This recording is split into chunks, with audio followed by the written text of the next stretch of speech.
Coming up, after the Old Bexley and Sidcup by-election this week saw barely 1 in 3 of those eligible to vote actually turn out and vote, we look at the implications for Johnson's government, for the Labour Party and for our dysfunctional and antiquated first-past-the-post electoral system.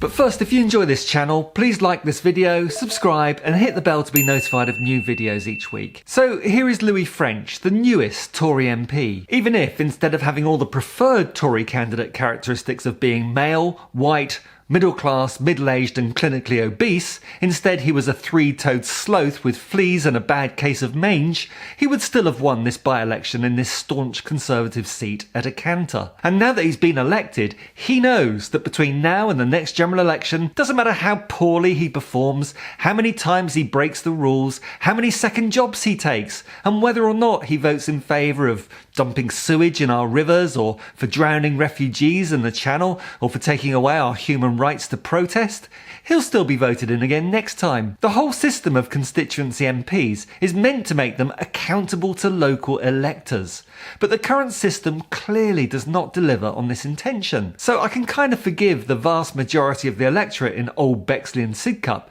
for not bothering to take time out of their day and make an effort to vote when they knew it was an entirely pointless exercise. I myself have been voting in general elections since 1979 and I can't remember once ever voting for the winning candidate. And that's true of millions of other British voters too. In fact, the situation is even more hopeless than that, because in many of those elections I voted for a candidate I didn't really want to vote for, solely because that candidate was the one with the best chance of beating the incumbent Tory.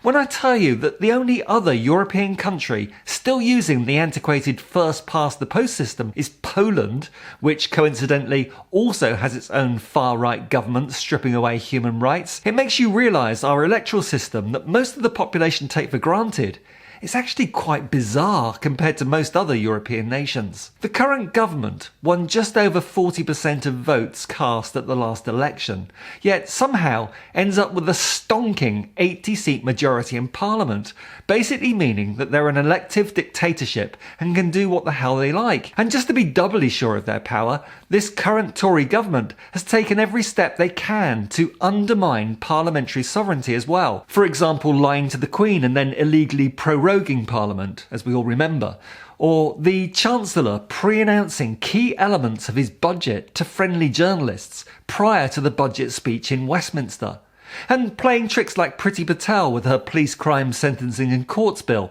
where she added reams of amendments after it had already passed through the House of Commons. And all this despite only winning just 43.6% of votes cast. And if you take into account those people not actually voting at the last election, you're talking about having a government in absolute power, despite less than 1 in 3 of the population actually voting for it. And although granted, apathy may have something to do with it, the nature of our first-past-the-post FPTP system means that many non-voters think, what's the point?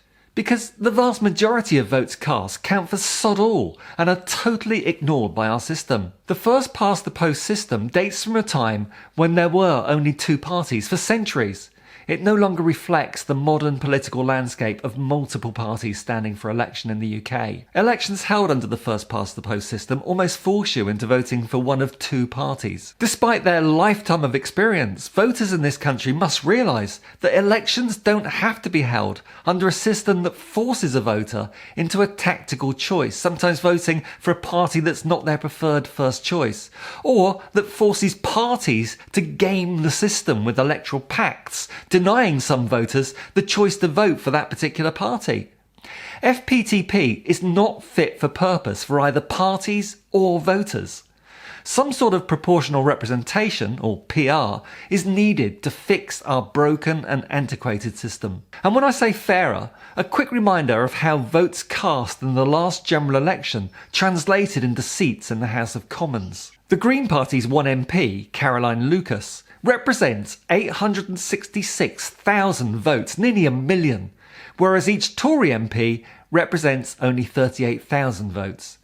It took 51,000 votes to elect a Labour MP, but only 26,000 to elect a Scottish Nationalist MP. As I say, a completely unfair and broken system. But back to Old Bexley and Sidcup. Despite this broken FPTP system, what does the result tell us about the current national picture? Well, after a swing of 25% to the Lib Dems in Chesham and Amersham at the last by-election, the swing to Labour on a much reduced turnout in the latest one was over 10%. If that was repeated in the ballot box at the next general election, Dominic the Turnip Raab for one would be ousted, as would Alexander Boris de Pfeffel Johnson, losing his relatively unsafe seat in Hillingdon, West London. And the Tories' current majority in Parliament would be wiped out completely, with Labour on the fringe of forming a majority government. Which is partly why we see no enthusiasm from Labour for changes to the current electoral system. It maintains the status quo of the two-party system, at least in England. It'll be interesting to see if these massive swings away from the Tories are duplicated later this month in North Shropshire, former constituency of the disgraced Toryest of Tories, Owen Paterson. If I was a Labour voter in that constituency, I would definitely hold my nose and vote for the Lib Dem candidate. I mean, what other option does the FPTP system give us?